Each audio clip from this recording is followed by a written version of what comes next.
Wanafunzi katika vyuo vikuu kadhaa nchini Iran wamefanya maandamano mapya kupinga serikali katika kile kinachoelezwa kuwa ni maandamano ya kwanza ya aina hii kwa kiwango kikubwa tangu msako mkali uliofanywa na mamlaka mwezi uliopita.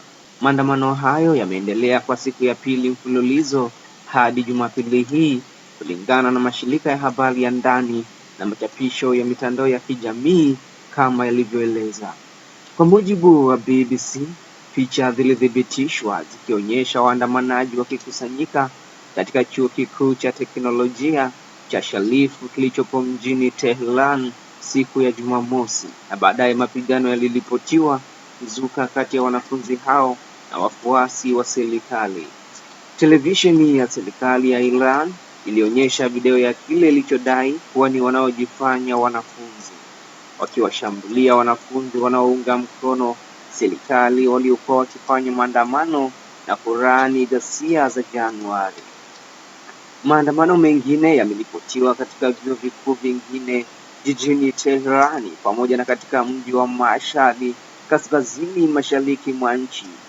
Kwa mujibu wa video zilizochapishwa na shirika la haki za binadamu la Human Rights Activities News Agency, katika baadhi ya video hizo zilizosambaa mtandaoni, waandamanaji wanasikika wakimlaani kiongozi mkuu wa Irani Ayatollah Ali Khamenei, wakimtaja kama kiongozi muuaji. Wengine walitoa wito wa kurejeshwa kwa mfumo wa kifalme pamoja na kumtaja Reza Pahlavi, mwana wa Shahi aliyepinduliwa, kama mfalme mpya. Kwa mujibu wa mtandao wa Reuters, machafuko haya mapya yanafuatia maandamano makubwa yaliyoanza mwezi Disemba kutokana na hali ngumu ya kiuchumi na kushuka kwa thamani ya sarafu, lakini baadaye yakageuka kuwa maandamano ya kisiasa ya kupinga utawala wa Jamhuri ya Kiislamu. Maandamano ya mwezi uliopita yameelezwa kuwa mabaya zaidi tangu mapinduzi ya Kiislamu ya mnamo mwaka 1979. Ripoti zinaonyesha kuwa maelfu ya watu waliuawa katika ukandamizaji huo, ingawa idadi kamili bado inabishaniwa.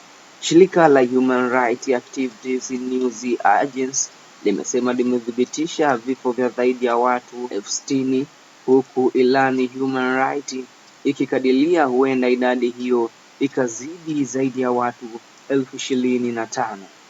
Serikali ya Iran imesema watu wasiopungua 3,117 waliuawa, lakini imedai wengi wao walikuwa wanachama wa vikosi vya usalama au raia waliokutwa katika vurugu. Wakati huo huo, hali ya kimataifa imeendelea kuwa tete. Marekani imeongeza uwepo wake wa kijeshi karibu na Iran wakati mazungumzo kuhusu mpango wa nyuklia yakiendelea. Mataifa ya Magharibi yanasema kuwa Iran inaelekea kuendeleza silaha za nyuklia, jambo ambalo Tehran imekuwa ikilikanusha mara kwa mara. Maafisa wa Marekani na Iran walikutana nchini Uswizi kwa mazungumzo yaliyojenga kudhibiti mpango wa nyuklia. Pande zote zilisema kuwa na maendeleo fulani. Hata hivyo, kwa upande wake, Rais wa Marekani Donald Trump alisema dunia baadaye itajua katika siku 10 zijazo iwapo makubaliano yatafikiwa au kama Marekani itachukua hatua za kijeshi. Ndani ya Iran, simulizi za waliokumbwa na machafuko zinaonyesha hali ya hofu na sintofahamu.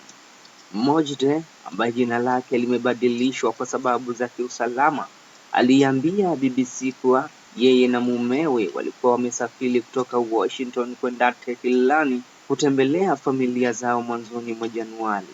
Walijikuta wamekwama baada ya safari ya ndege kufutwa, huku maandamano yakilipuka ghafla. Maisha yalikuwa kama yamesimama, alisema, huku akieleza jinsi intaneti na mitandao ya simu ilivyokatika hasa katika nyakati za usiku. Alisema hakuhitaji kupanga kujiunga na maandamano kwa sababu ukitoka nje tu ulikutana na umati wa watu mitaani. Kwa Wairani wanaoishi nje ya nchi, mjadala huu iwapo Marekani inapaswa kuingilia kati, baadhi kama Shilini anayeishi California wanaamini kuwa jumuiya ya kimataifa inapaswa kuchukua hatua ili kukomesha ghasia. Wengine kama Luzeba aliyewahi kufungwa kwa harakati za wanafunzi na sasa anaishi Marekani. Wanaonya kuwa mabadiliko ya kweli yanapaswa kutoka ndani ya Iran kupitia umoja wa wananchi. Kwa mujibu wa Iran Human Rights, takribani watu 40,000 wamekamatwa tangu maandamano yaanze, huku kukiwa na wasiwasi kuhusu wale waliopotea au kuzuiliwa bila mawasiliano na familia zao. Huduma za internet zimeanza kurejea kwa sehemu, lakini bado kuna vizuizi na ukosefu wa uhakika. Wairani wa ndani na nje ya nchi wanasema mjadala kuhusu mustakabali wa taifa lao si wa kinadharia tena, bali ni suala la maisha na mustakabali wa watu milioni 90. Je, maandamano haya ya wanafunzi yatachochea wimbi jipya la harakati za kitaifa? Je, mazungumzo ya nyuklia yataweza kupunguza mvutano wa nje wakati hasira za ndani zikiendelea kuchemka? Na je, jumuiya ya kimataifa itachangia njia ipi kati ya diplomasia na hatua kali zaidi? Endelea kuwa nami kupitia Koplo Media. Vile usisahau kusubscribe ili usikose taarifa yoyote mpya. Koplo Media, tunahakiki ukweli kabla ya kukujulisha.